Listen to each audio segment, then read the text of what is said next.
Good afternoon, all. I hope you're keeping well. So this is the Wealth Creation Show, how to accelerate your wealth in 2022.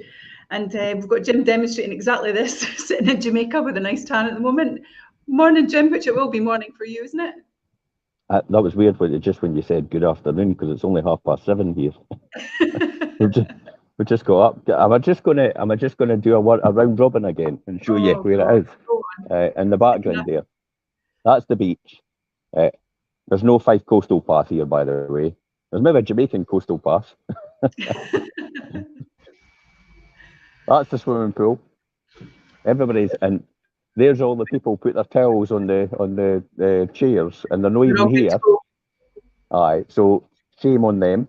And that's it really. There's hillside. There's a royal plantation. Apparently, Adam Sandler and all that stayed there before, and the celebrities use it as a place to go to next door at the thing. And I'm thinking, wait a minute, why am I not there? I was kind of thinking that to myself. Well, when he was going past, I was like, whoa, wait a minute, why am I here? Why am I not next door? Because it's not for the fact that I can't afford it. It's like, but I should be next door. This is the right. Anyway, but that's the journey you take, and that's the I suppose that's the price I've paid, the investment I've made in myself, and everything I've done over the years in order to get where I am so far. So we're talking about my journey, and we're talking about, last week, we talked about some difficult subjects last week, and my primary school year. So just to recap on what everybody, for people watching and people listening in, if you've not heard the first episode, we did talk about my primary school years, and I was like, what the hell has that got to do with wealth? That's what you'd be asking yourself, and creating and how to make your first million. But the reality was, it's all that mindset. It's held me back from these times, and growing up. And I'm trying to explain what's happened, but I'm also trying to explain for somebody it was that age, how for me, if I'd looked back and to help myself, how I could have resolved some of these situations. So it's learning from, I suppose it's learning from your mistakes, or learning from the things that have happened to you in order to help you move forward. So we talked about these, and you can listen to them all to your heart's content. It's in the Wealth Creation Show playlist on the YouTube channel. It's on the previous playlists on here as well, on Facebook if you're watching. If you're on Twitter, you need to go to the link or wherever it is. And you can also go to our podcast page on Anchor as well, and it's on there as well as Spotify and stuff like that. So you can listen in on the podcast. It's on our website as well, last week's one, so you'll find it in there in the list of the blogs and vlogs.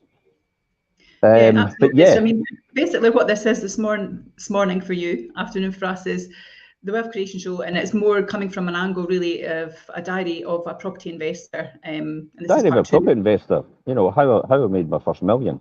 We'll get to that. I didn't realise I'd made my first million, by the way, when I finally left my job, which we'll cover at some point in time. It was only a couple of months back when I actually looked over the financial situation. I thought, geez, I actually made my first million. And I didn't talk about million as in I got £1 million of property. I meant net worth million. It was about 1.2 million actually. I guess one of the things, and you touched on it a little bit there, Jim, in regards to starting right at primary school, and you're talking through all of your ages, and it's one of those things that I remember growing up. My mum always used to say to me, give me the boy till he's 10 and I'll show you the man. And it's kind of true, isn't it? Because we get all of these things become inherent in us when we're children, and we believe that that's the things we need to do and how we need to think and how we need to act. And then a situation will happen that throws that out a little bit. But actually, we're not always necessarily equipped to move forward with it, are we? So it's quite good that you're sharing this part of your journey so that you can talk about that so others can learn from it. Yeah. The one programme I loved was 7 Up on the television, where it talked about the children as they grew up, and every 7 years it revisited the children. Now, it's interesting that your mum said that about giving a boy till he's 10 and I'll show you the man. It's actually 19 or thereabouts. And then that's you hardwired for the rest of your life, and your beliefs and your understandings of how everything works. And you have to align to these beliefs. So if you end up by the time you're 19 of being a giver and a server, you will be a giver and server for the rest of your life. And if you try to go against that, then it will create torment in your life forever until you align with your proper beliefs. Interestingly enough, some of the things I didn't discuss last week, I wanted to recap on to let people understand where I was coming from and going into the high school years. Because remember, this is all baggage that you've accumulated. So everything that I got last week, I'd never really offloaded as a child because there was nobody there to actually talk to or mentor or understand me at all. And you know how people have some people are lucky. You know, the classic example is my grandfather or my grandmother has always been my cheerleader. My mum or my dad has always been my cheerleader. It's always somebody I've been able to talk to and talk me through the process. I never really had that. I never had these relationships. We're all quite individual people. It's almost like, you know, once you've left the nest, that's it. Bye bye. That's kind of how our family works. And Elaine's family doesn't work like that at all. They all keep in touch with each other, and all social, and all get together, and all the rest of it. So it's it's two different worlds. That's why marriage is actually quite difficult, because one understanding of how you interact with your children and the other person's understanding of how you interact with your children clash with each other. So you have to understand each other in order to move forward in a marriage, or technically, usually what happens is you break up and go your separate ways because you can't understand each other. It's a true occasion about men are from Mars and women are from Venus. And what men need to do is learn to speak Venusian. And what women need to do is learn to speak Martian. And that's key here in relationships. But here's some of the things that actually I didn't cover last week. This is quite a difficult one. I know my mum didn't realise what she'd said to me when I was really young, but she actually explained to me it was a mistake. That's a hard thing to understand when you're young. Well, that's a powerful statement, eh? Yeah, it's like, and I know what she meant now, because it's like, well, you weren't planned. It's like, because remember, there was 3 before me, and then there was a 2-year gap, and then all of a sudden I appeared. But then I always believed in my mind, no matter what she thought she'd told me at the time, that I was a mistake. It was almost like rejection. And rejection's a hard thing to comprehend, and nobody wants to be rejected. It's fundamental core. Everybody wants to be loved in some shape or form. And that's why people will do destructive things and still stay with someone, because they believe it, they fundamentally love them, even though they're abusive towards them. And do you think that some of that is about almost you as the wounded party when you were a child and carried that baggage through? Do you feel that actually maybe sometimes that's why disruption's there? It's almost like an attention thing. Do you think it's that, or do you think it's something else? Of course it is. And then I had my grandfather always tell me I was lazy because I never did anything he wanted me to do. You know, it's like, go and do this and go and do that. And just because I didn't want to do it at the time, I mean, I would have done it later on, but because I didn't want to do it at the time, it was like, oh, you're born lazy, you're born idle. So that's all I ever heard from one of my grandfathers, you know, was you're born lazy, you're born idle, and then the mistake. And then you can see how that all compounds in a child's mind. There was another thing as well, which I maybe realised. I don't know if it's something to do with the additives in food, but I don't know if anybody else out there had this similar feeling, but I could never sit still. I genuinely, see, when I went to a cinema, I couldn't sit still in a cinema. My legs actually fizzed. Honestly, my legs fizzed. It's like they were on fire all the time.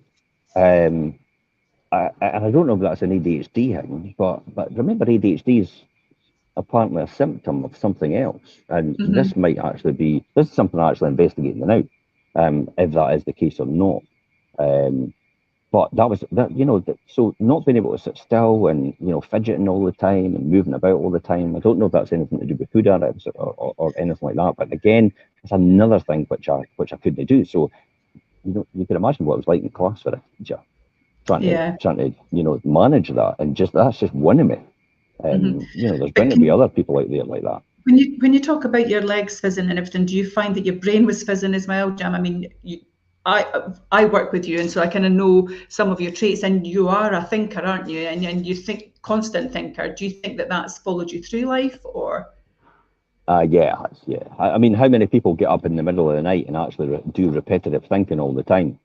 Almost like a Rain Man incident, like 2 and 2, 4, 2 and 2, 4, 2 and 2, 4, 2 and 2, 4 in your mind. And it's like, my God, I'm just going to have to go up and watch the television and drink a cup of tea or something like that to actually take my mind off of this, because it gets repetitive thinking in your mind. Or if you get something in your mind, it just goes over and over and over and over. And a lot of people say, well, why do you not just switch off? And it's like, you can't. It's to the point sometimes where it's unbearable. So you have to do something completely different.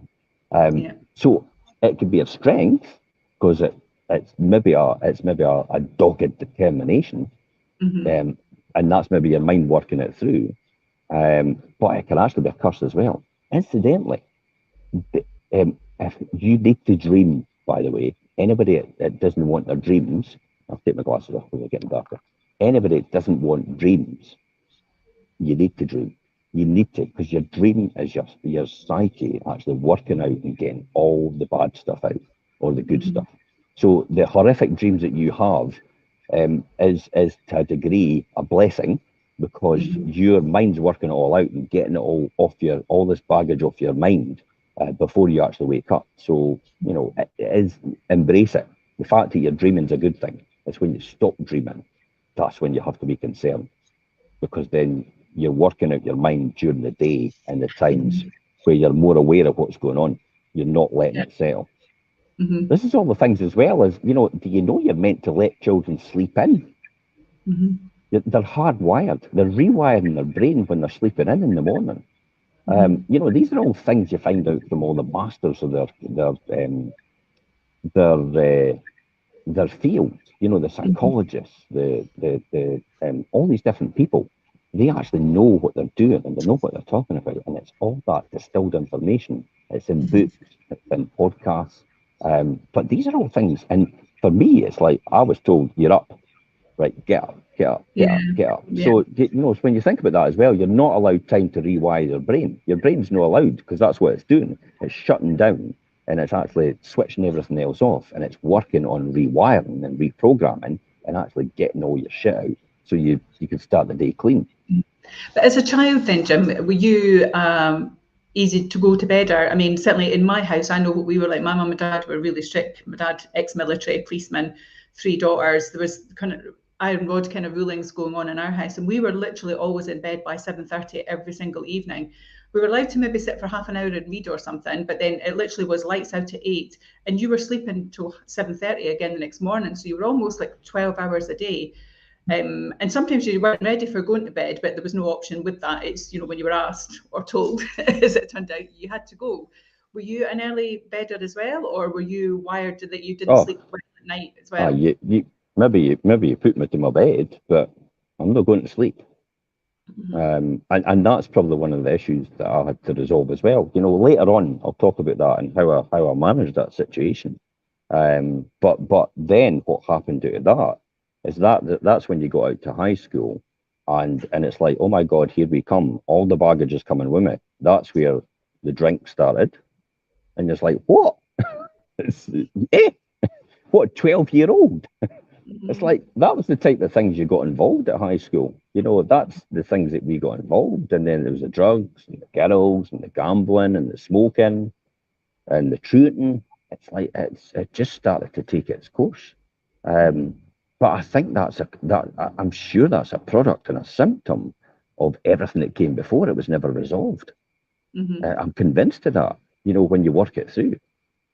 Do you feel that you've maybe, in the way you describe that, Jim, and I only know this because of my life's history and my family and things that we've experienced, but would you say you kind of had a bit of an addictive personality then? That's an understatement. Yeah, I think addictive personality is again a symptom of something that's not resolved in your life. You become addictive to most situations. I mean, you just trade. I've done a podcast with the guys from Gamblers Anonymous, and it's on our channel. And I did it in my Sunday Swap shows. And they came on. They were anonymous, but they talked about addictions. And funny enough, before we started, I was actually talking to John, and I said to him, I'm no longer an addictive gambler, which I was, and I suppose you could still say I am a addictive gambler, but I just don't gamble. And But he says, I'm quite addicted to my work. And he says, well, funny enough, Jim, we just trade one addiction for another until the full issue is resolved. Mm-hmm. I thought, boy, was that a statement in itself? Because it's true. All we're doing is trading one addiction for another, but we're not actually dealing with the actual situation at hand. So for people out there that have their addictive personalities and they're addicted to it, it's not that, it's the problem.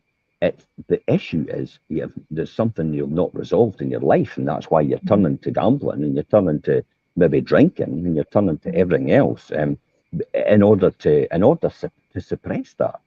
But you're It's not. like a I mean, camouflage, isn't it? yeah, by suppressing it every single time, you're just making it worse. So it's never going to allow you to move on. It's never going to fulfill you, and you'll still lead.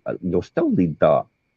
For some people, it's that miserable life, and I'll be honest and say that's why some people choose an early exit, because they don't understand themselves and they don't understand what's happened to themselves throughout that process. So nobody's helped them, and they don't seek help. They've been brought up by me. It's to like you just man up and get on with it. It's like guys didn't cry, guys didn't show their emotions. It's like don't be a sissy. Remember that statement you spoke about? Yeah. You don't. You're taught that that's not what men do. Men just go out and work. I often say to people in a joking way, but it's kind of true, is most men lead quiet lives of desperation.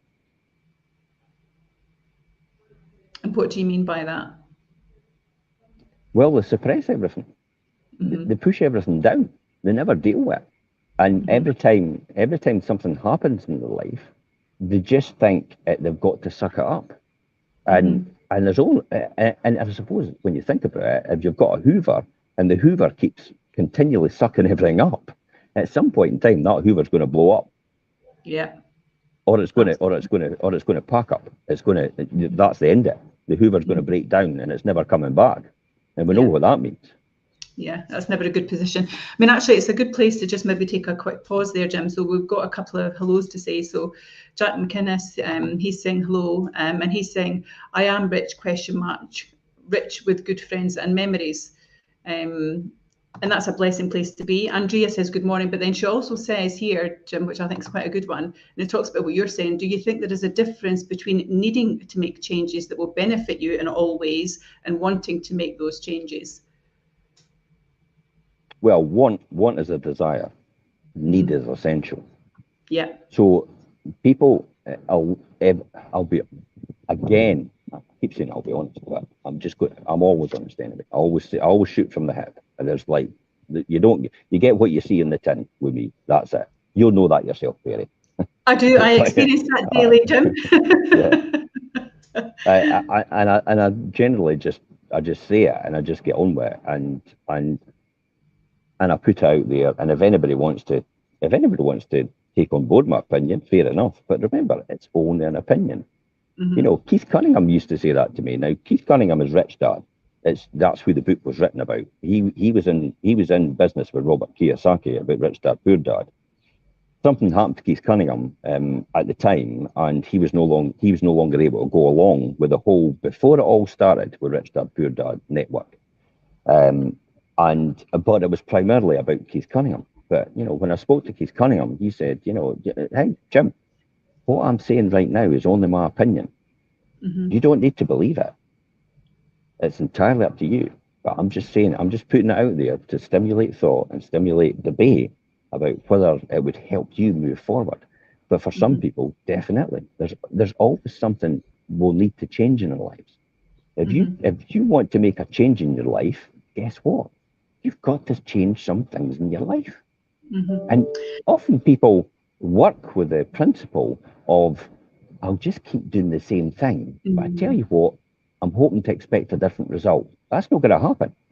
No, but I think that we often speak about this, and when you talk about the fact that you speak quite straight as a die, that works for me. I like that, and I can work along with that because I understand where you're coming from on those things, and it's more about us to generate thought and conversation and another way, potentially, not necessarily thinking, but just another view of the scenario.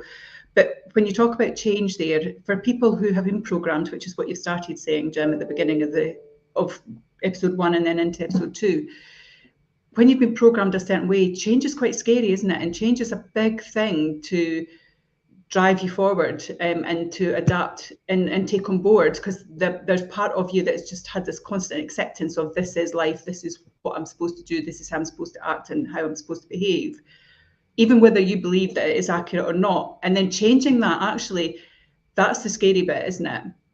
How do you encourage that? How do you encourage someone to take that on, Jim? Because I mean, you've obviously had to do that. This is why people stay with abusive partners. When everybody else is telling them round about them to leave them, they still stay with them because they're more afraid of what might happen once they've left. They don't, unless you see, now this is typical in sales, but this is because of psychology, and this is how psychology works. Unless there's a 30% perceived benefit or more from making a change, you will never do it. That's why most people just stick with the same bank and the same bank account, because they don't see the 30% difference in change. It's only until something happens dramatically that you'll ever change doing anything you want to do. But for every single person that's made that change, you usually walk away and say, thank God I made that change. So, but it's taking that leap of faith in yourself. But because most people are so driven down, and they're so undervalued and underconfident and feel worthless, remember, it's all up here. It's your chimp that's doing it to you. Nothing else. It's your emotional responses to everything. It does that to yourself and then reinforces it. Because of that, and then everything round about you, you work towards justifying that as your position and that is your lot in life, and you're not worth anything else. I've seen it so many times in so many people. I see so much potential in them, and I see where they can go and where they can be and how they can do things. But I have more belief in them than they do have in themselves. You've probably seen me do that a lot of times with people who have been with us. Totally. And I always say that I do say that to some people when I'm in a one-to-one. It's like, I have more belief in you than you do yourself. Why is that?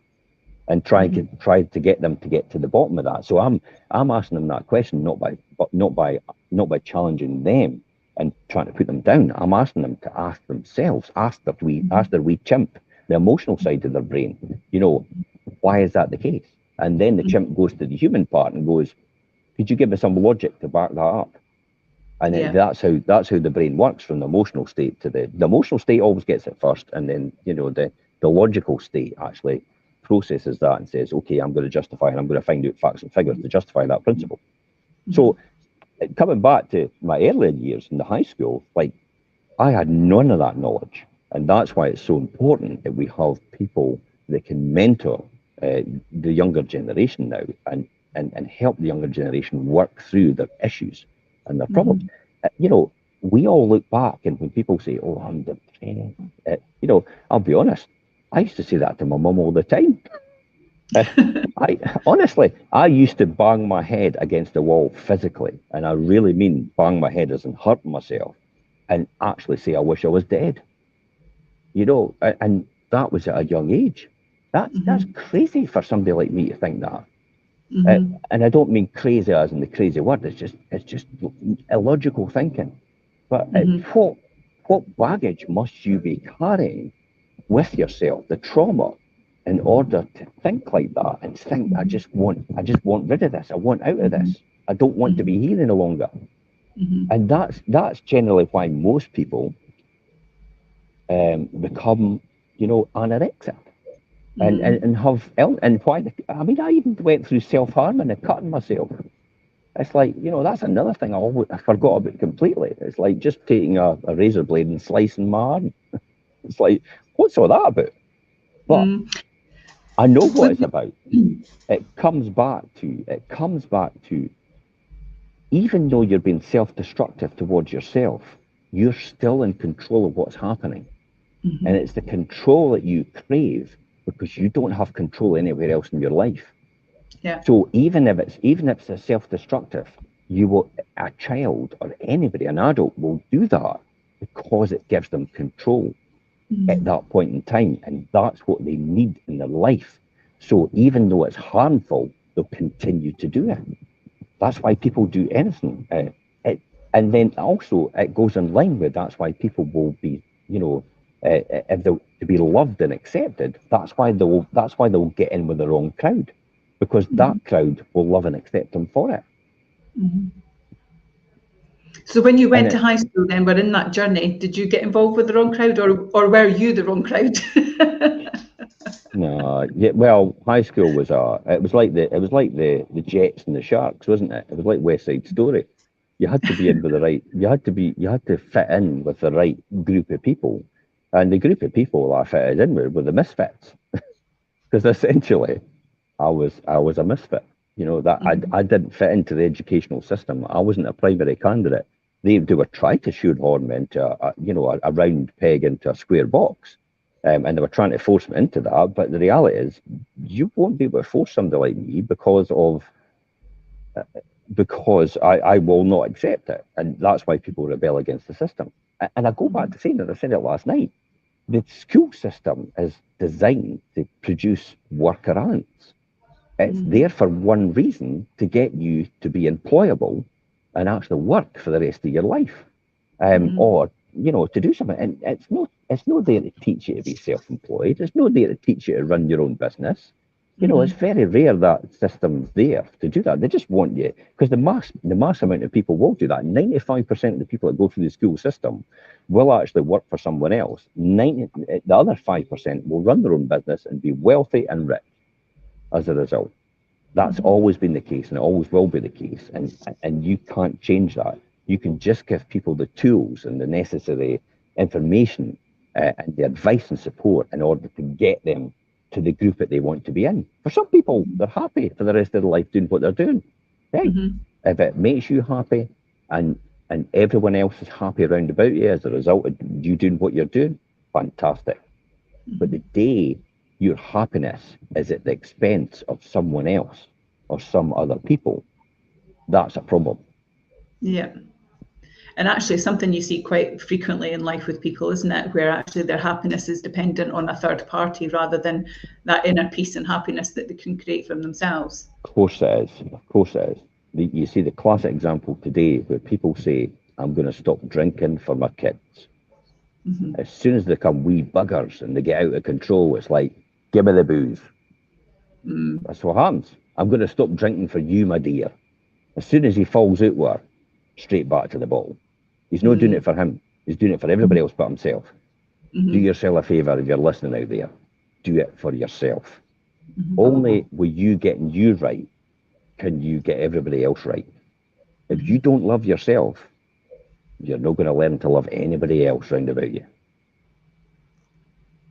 And that's quite a big thing to face up to, Jim, isn't it? It is.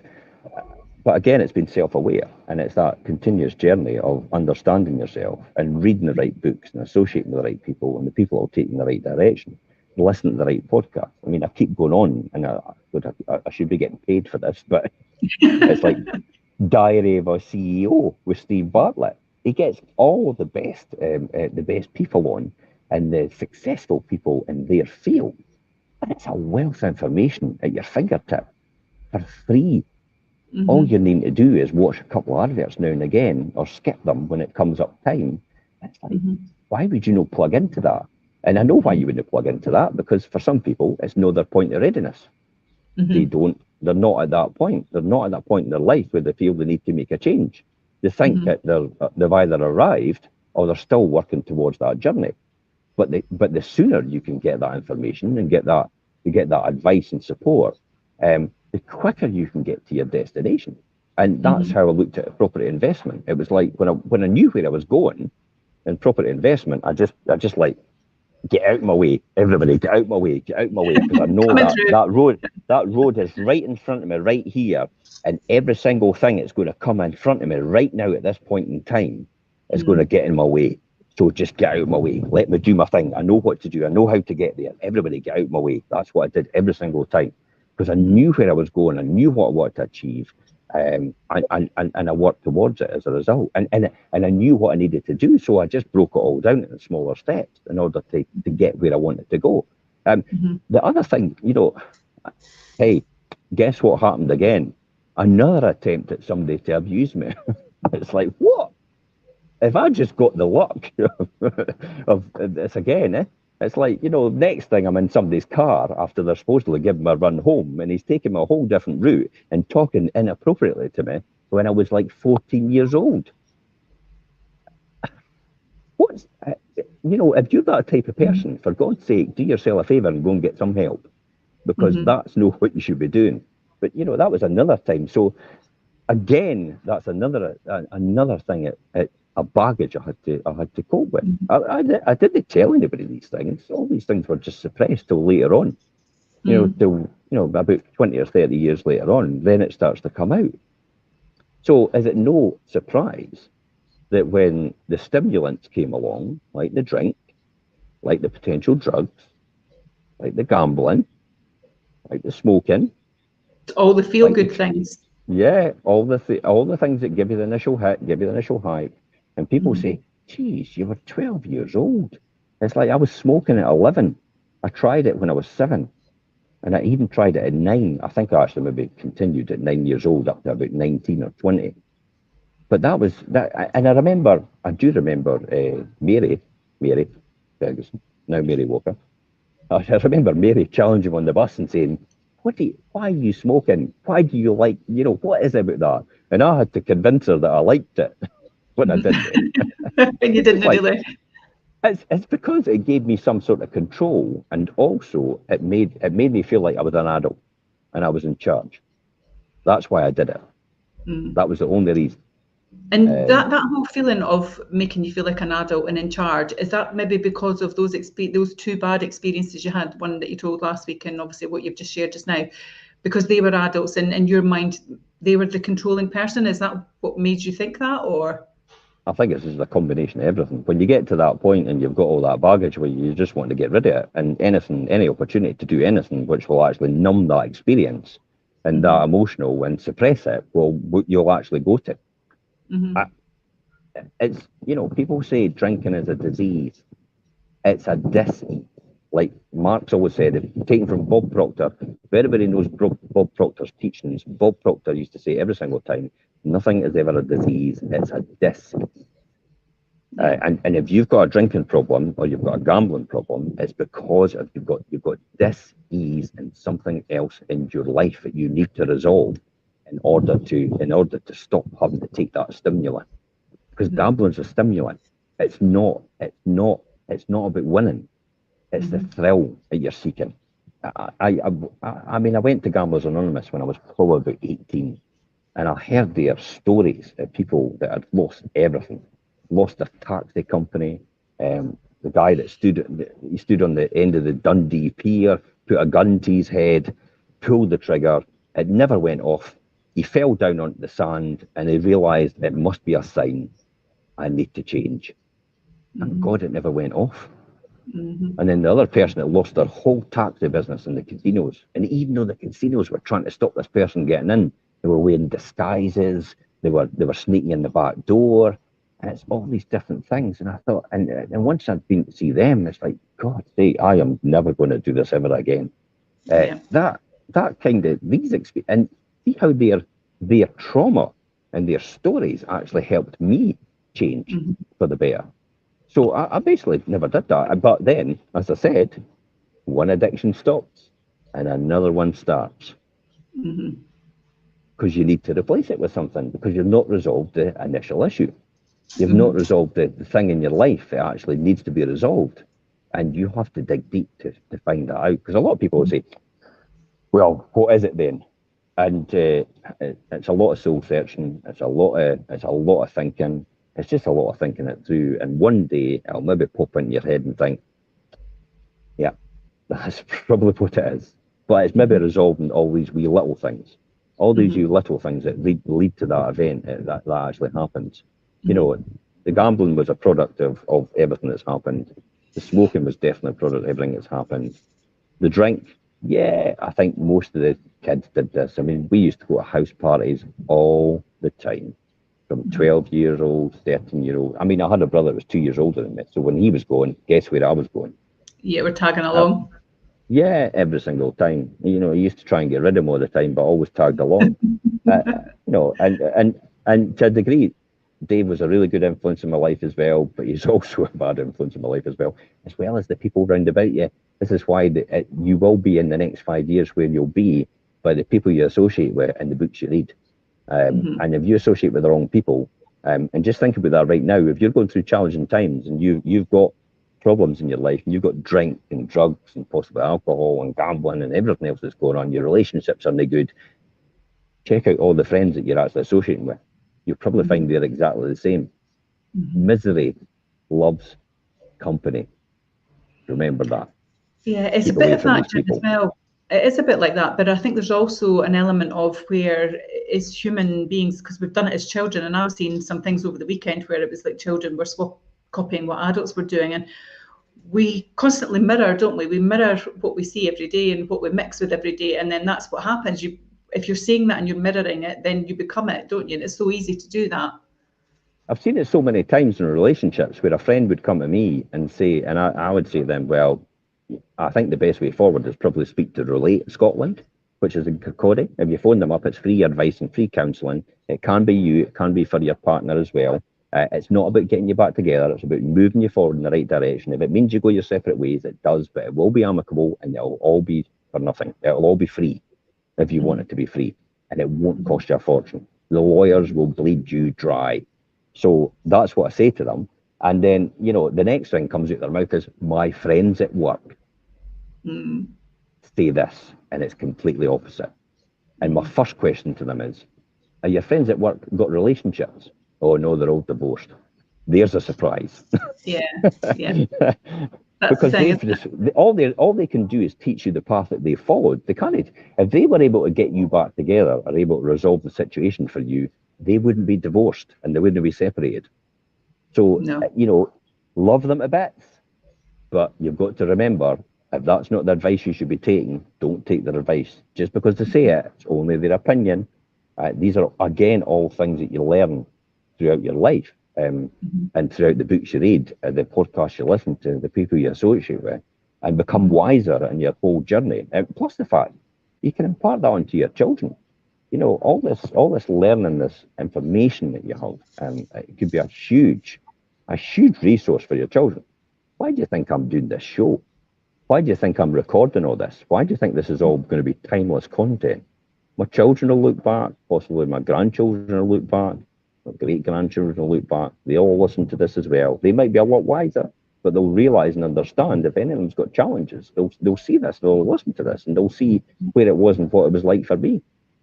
So if I can help them later on, they're not even born yet, and possibly I might be here helping them right now by what I'm saying. And the people round about me.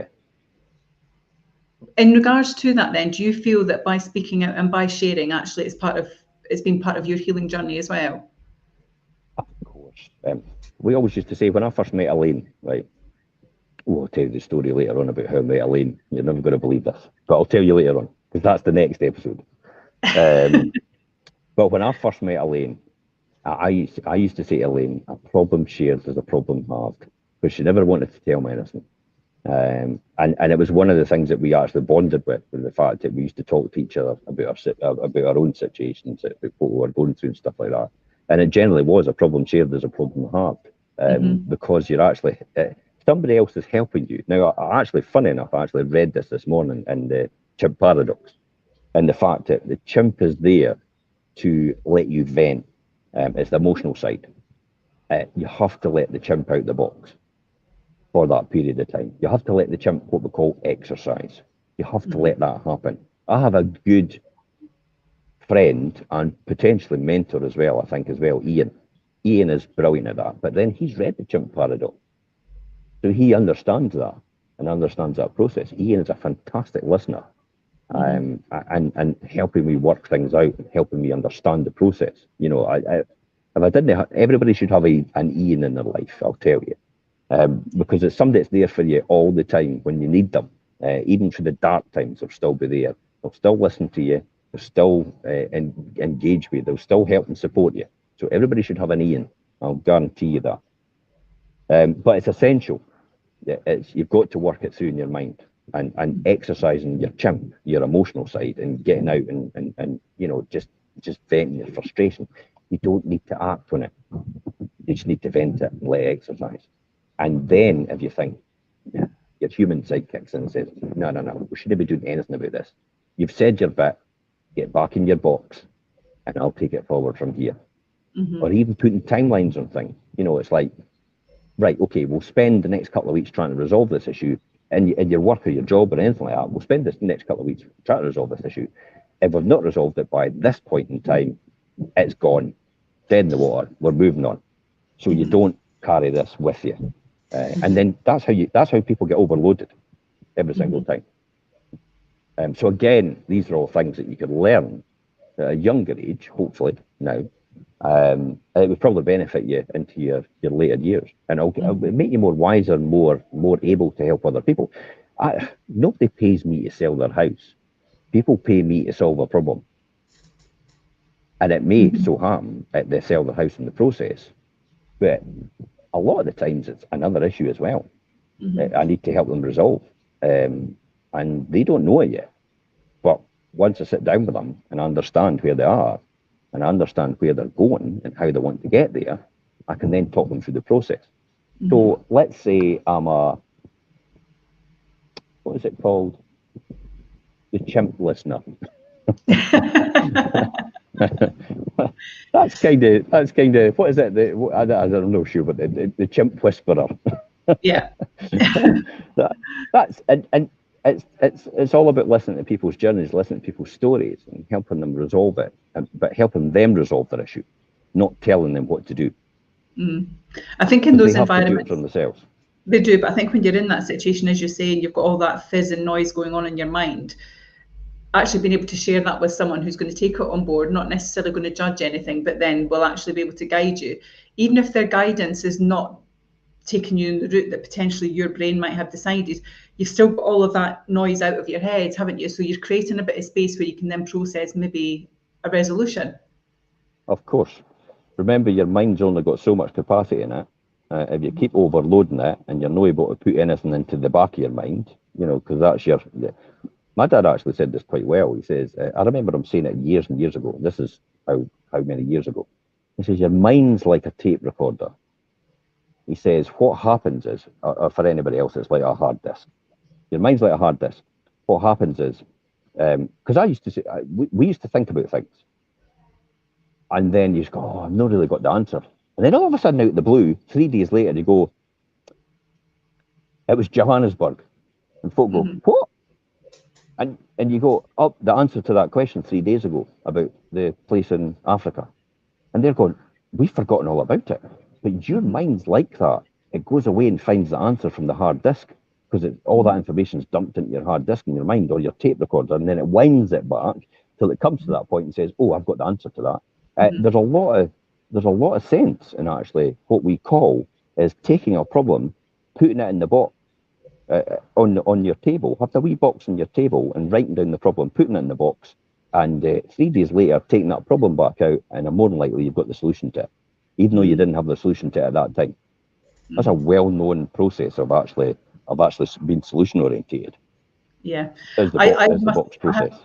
I have to say that I go through that quite frequently just now with the fog brain. But it's true, even as a child growing up, my mum always just say to me, oh, I can't remember what, and she go, never mind, it'll come back to me. And I guess it's the same kind of thing that you're explaining there, isn't it?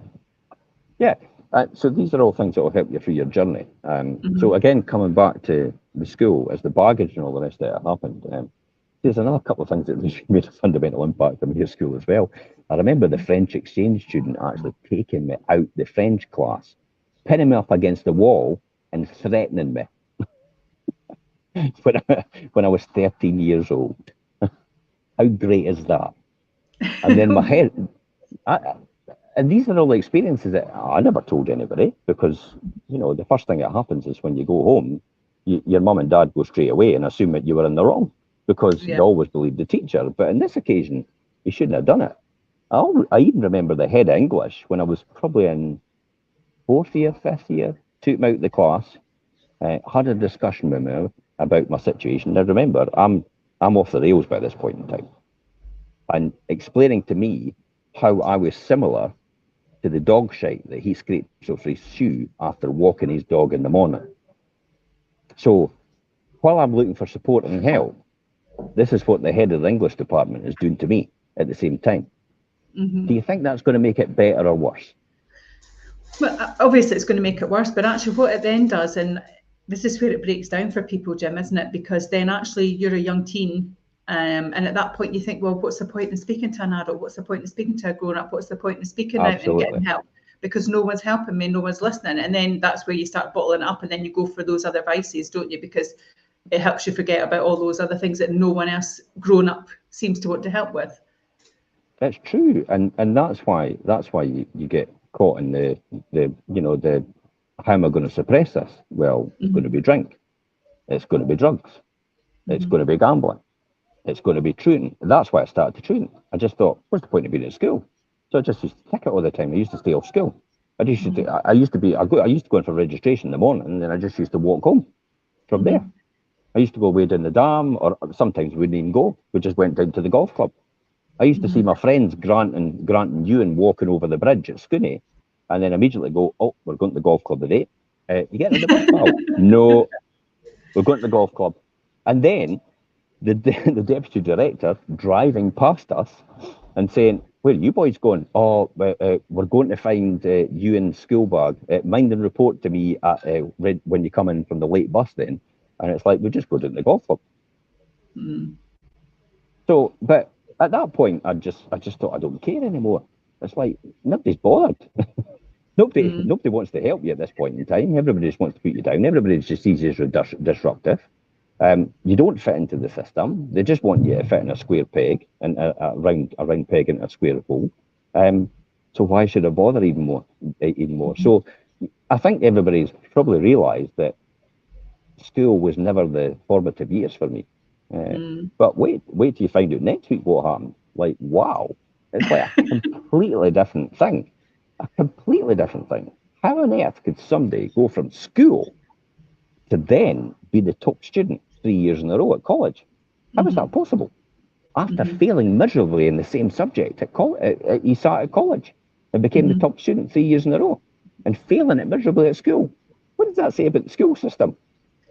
Yeah, and that's the thing, isn't it? It's such a regimental thing, and as you say, it's all about mass numbers as well. So, you know, in those days there was maybe between 25 and 30 children in a class, so it's like you focus on the majority, and then the minority kind of get ignored, don't they, and left behind because they don't fit to everything else. This is why it was important when the teachers used to come to us about our children and say, oh well, Tony's not doing that well in accountancy, so rather than have her hit the advanced higher accountancy, we're going to get her to sit the normal, like the O grade equivalent accountancy. We're going to demote her and get her to sit the lower exam. And I went, are you hell? You're not doing that at all. And Tony went on to excel in accountancy at Robert Gordon University and be the top student. And she passed her advanced higher easily and walked it. And yet they said at the time, we want to demote her and let her sit the exam below. And do you know why that was?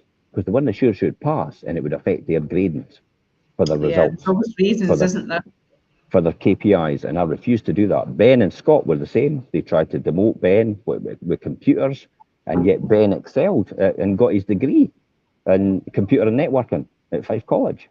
So again, if I had let that happen, and allowed that to happen, and allowed them and just believed what they said, Ben probably wouldn't have his degree now. He wouldn't have been accepted. So so as a parent, you need to understand that the school system is out for the school system, and to push your child through to accommodate to work for someone else. And I can't say it as plain as that, but that's the reality of it.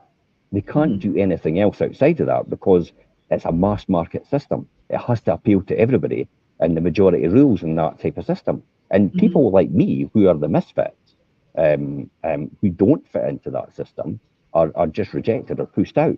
I often say, though, the misfits are usually the ones that go on to run their own businesses, and actually run businesses as well, because they're the people on the border. Dare I say, when you get people that fall off the rails and they go one way, and they end up let's look at the criminal mastermind, for example. The criminal mastermind is probably the person, it could have been the utter genius, but they just got led down the wrong path. Mm-hmm. Yeah. And that's how I see it. These people have been led down the wrong path. They've not chosen that path really, because they didn't have all the facts to choose it, but nobody encouraged them to take the other path, the path of success. And that's why you get that sometimes get that crossover where the people that end up being the genius are actually the criminal mastermind. It's true what you say there about the misfits. Sometimes they're just ignored, and actually the Diary of CEO that you speak about, I do watch those podcasts as well, and his name's escaping me at the moment, but the CEO of Pret a Manger, he did exactly that. He did that exact same discussion, and he said when he was a child and he was growing up, he wasn't fit for anything, and he was trying to get into business, didn't really know how to do it, and everyone was saying, do it this way, follow us, and he said, excuse my French, but he was like, bugger that, I'm going to swim the other way. And he swam the other way because he thought, just because they're en masse going that way, I don't need to necessarily go that way. And he has become a hugely successful gentleman. Yeah. Where's John Paul Getty once said, right? John Paul Getty at one point in time was the richest man in the world. I mean, I didn't agree with some of his morals and his ethics, but he was one of the richest men in the world at the time. He said that in order to be successful, you've got to observe the masses and do the opposite. Mm-hmm. If you just go the same way as the masses, you'll get the same result as the masses. If you want to work until you die, keep following the system it's running right now, because that's exactly what it's designed to do. No pensions, no healthcare, no nothing. That's what the system right now is happening. That will evolve into, we will not have enough people. We know, for example, the population, we'll all die off and retire soon. And the workforce will decline by about 30% because we don't have enough people born to replace us in that job. Therefore, they'll have to automate most of it. So, and I had the conversation yesterday with somebody talking about this on the bus. I overhear all these conversations. I felt like jumping in, saying that it's terrible, all this automation. And I felt like jumping in and saying, all right, okay, so how are you going to replace the 30% of the workforce that will retire or die soon, in the next 20 to 50 years? Because that's what we're facing right now. This system that we're operating right now will collapse. That's why they're having to automate all these things and make sure that's going. So again, it's about understanding why people are actually doing things. That they're not necessarily doing it for profit, although some people do that for profit. But generally, there's a real worry in the world itself as our generation will actually, not be replaced because you can't just suddenly appear with people out of thin air.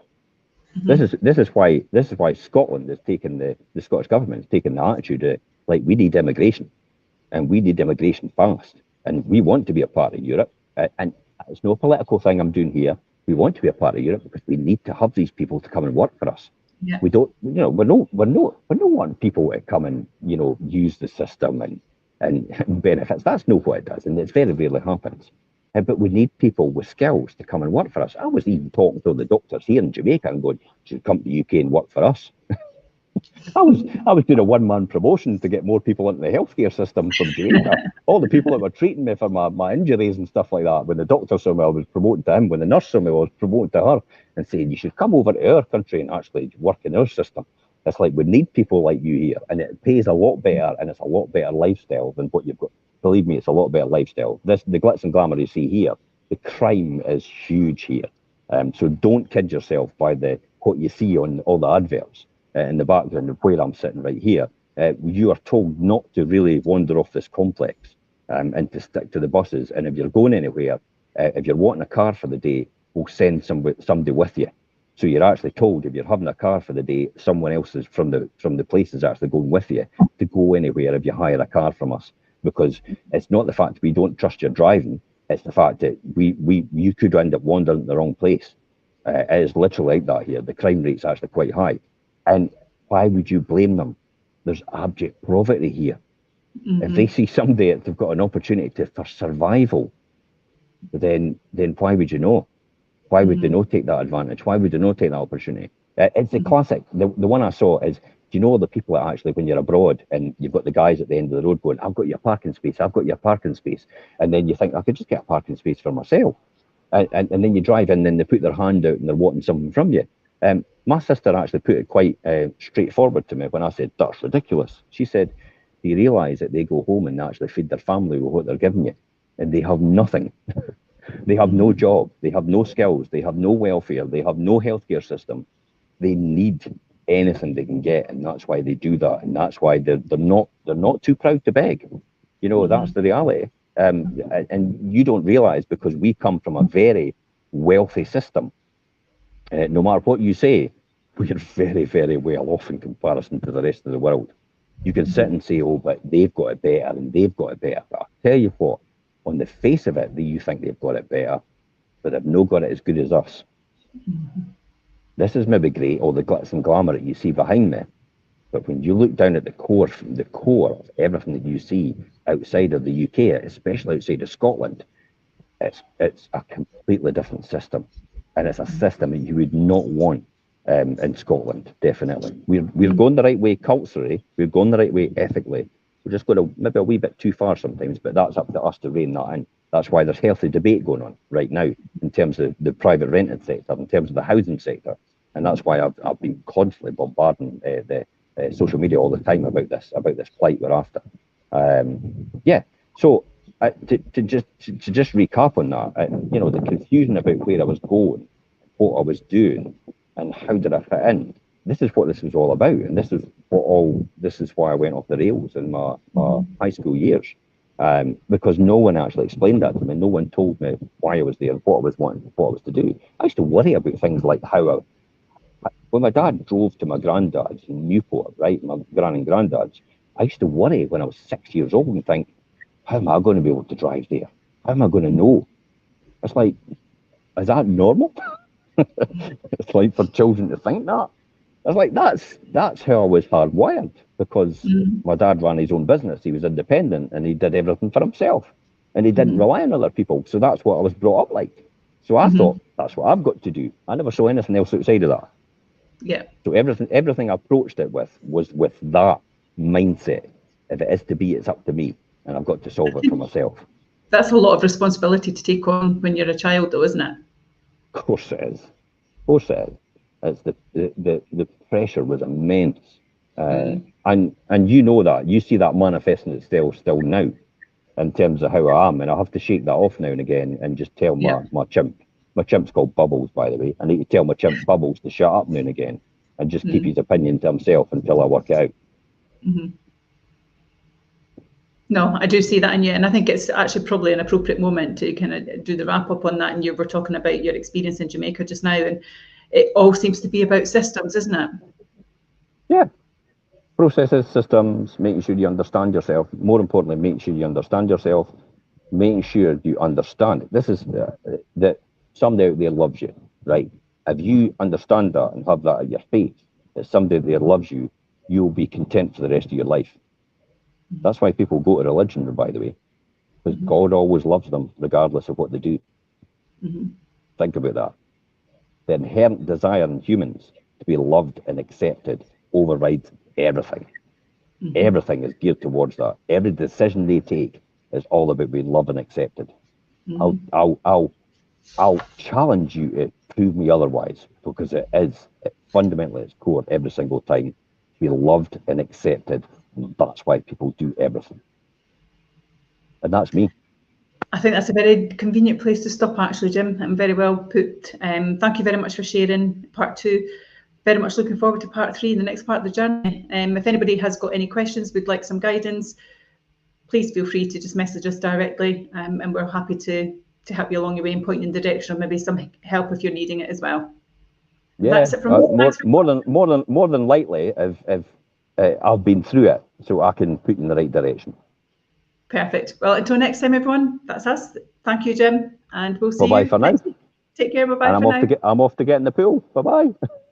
Thanks.